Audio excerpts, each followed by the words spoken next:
the last thing I ever think of is the word concept. I don't come with a concept of a play, because I think the moment you conceptualize a play, you smother it, you strangulate it. And I think the same is true with actors. If you come at them with, look, I know you're a very interesting and talented actor, Jason, but actually the Macbeth I want is that. I'm not really terribly interested in your ideas. And so much of, particularly theatre, which is live in front of an audience, you can't cut round it like you do as a film director. It's about empowerment, but it's also about ownership. That the actor needs to walk out there and go, I own this. It's no good walking out there saying, now, what did Mike want me to do on this line? The play also famously contains a number of banana skins that are waiting for a director to slip on.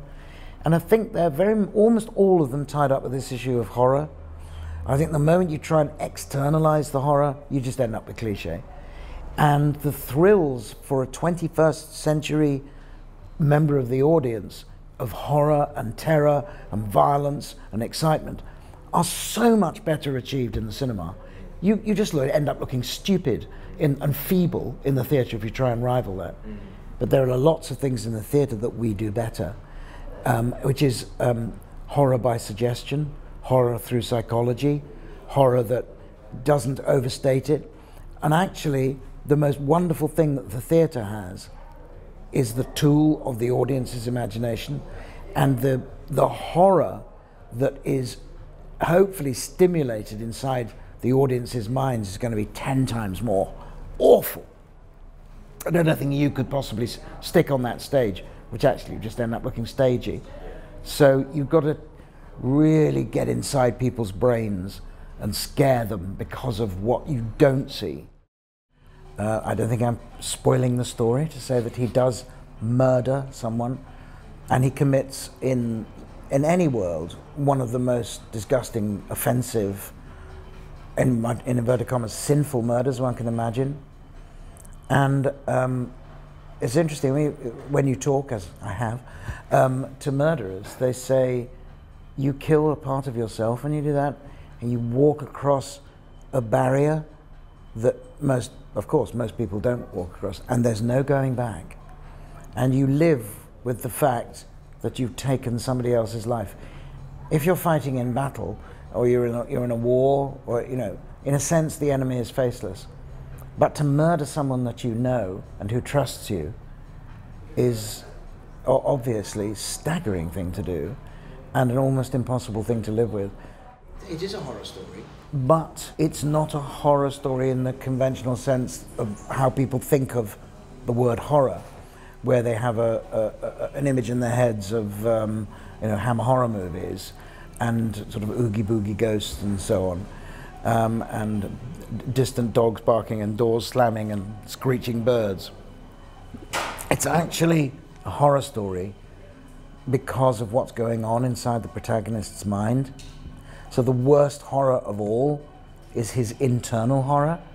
And the brilliance of Shakespeare is the way in which the language of the play mirrors and explains that and articulates that. So he says at one point, my mind is full of scorpions. And it's that terror inside him which will never, ever go away. He sees eternity stretching out in front of him. And the thing that usually puts people off Shakespeare is the language. That's because it's badly done. And when it's well done, it sounds as natural as you and I speaking now. So I think people need to be frightened of it. It's there to be relished and enjoyed.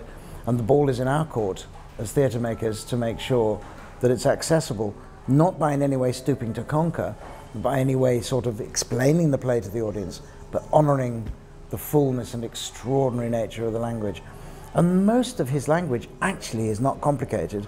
I mean, in a full page of Shakespearean dialogue, you might actually maybe need to translate one word into a more modern term. And frequently in my productions, that's exactly what I do. I put a modern word in there because Shakespeare, if he was alive today, I'm quite sure would say, oh, for God's sake, change it. If they don't know what that word means, let's find a word that they do understand. So I don't think it's inaccessible, and I don't think it matters if you've seen it before. Actually, people often think they've seen Macbeth because it's referred to so often. They probably haven't. Like most directors, I have not directed mostly Shakespeare, because Shakespeare is innately expensive because of the large casts. So the chances you get to work on Shakespeare is actually few and far between. Even in the time since I left the Royal Shakespeare Company, I've only directed, in the 11 years since then, I've only directed 2 Shakespeares. It just happens to be what I love doing. And so when Wesley flew over to London and asked me, would I come to Brisbane to do a Shakespeare, I was kind of saying, so when do we start? When I flew over here to cast the play, I had no idea what I would find.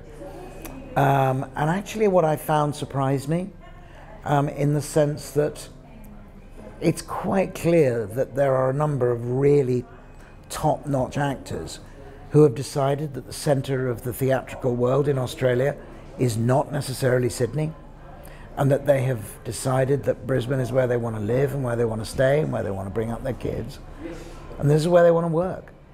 And there's a real collegiate, supportive, localised sense of pride in the standard of work that Brisbane can produce, and that this is every bit as good as you'll find anywhere in Australia. And I think their pride is well placed. I think it's absolutely deserved. I feel I've got the best actors in Brisbane to be in this show, and consequently, therefore, the best actors in Australia. Well, I think like any great story, Macbeth, even if you've seen it before, bears seeing again. The difficulty, in a sense, is Shakespeare badly done is not worth seeing, and Shakespeare wonderfully done is almost second to none. It's like the most astonishing experience. But he told fantastic stories. And if anybody needs any persuasion, it's all about sex and violence. So, you know, what more do you want from an evening in the theatre? Book now at queenslandtheatre.com.au or call 136 246.